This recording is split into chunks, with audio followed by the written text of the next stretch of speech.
Hello, this is another one of my videos on Shaykhism, this one continuing Dennis Herman's account of later Shaykhi doctrine. It comes from the very long article on Shaykhism written by Dennis Herman for the Encyclopedia Iranica online.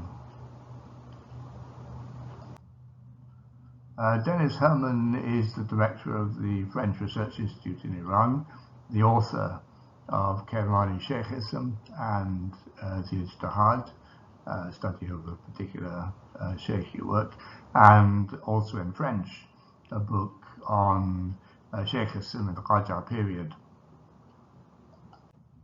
So we talked in the previous video about the doctrine of Rukn al-Rabi', and now we're going to move on to talk about two other key Shaykhi doctrines according to Herman. The first of these is apoliticism.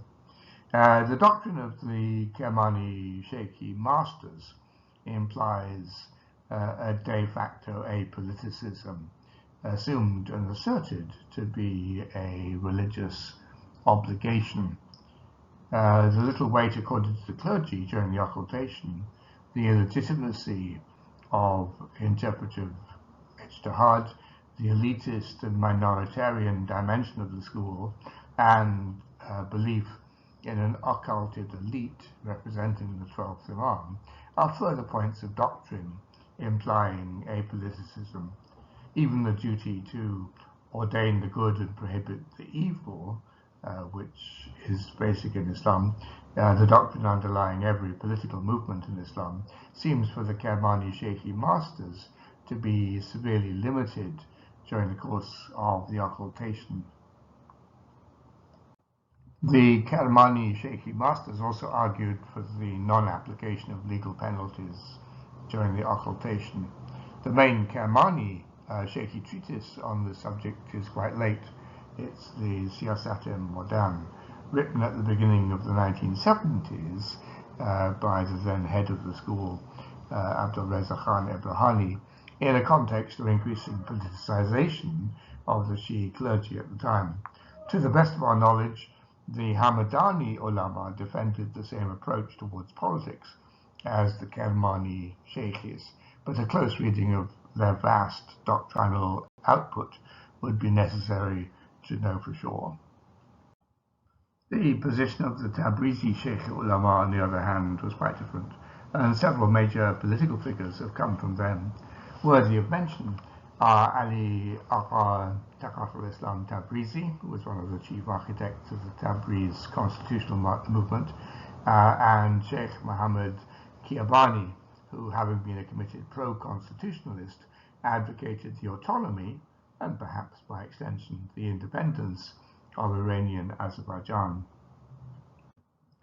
By contrast, the Kermani Shaykhi master Zain al-Abidin Khan, who was active at the time of the constitutional movement, hardly ever alluded to these events in his work. He simply indicated that it was a just and legitimate movement.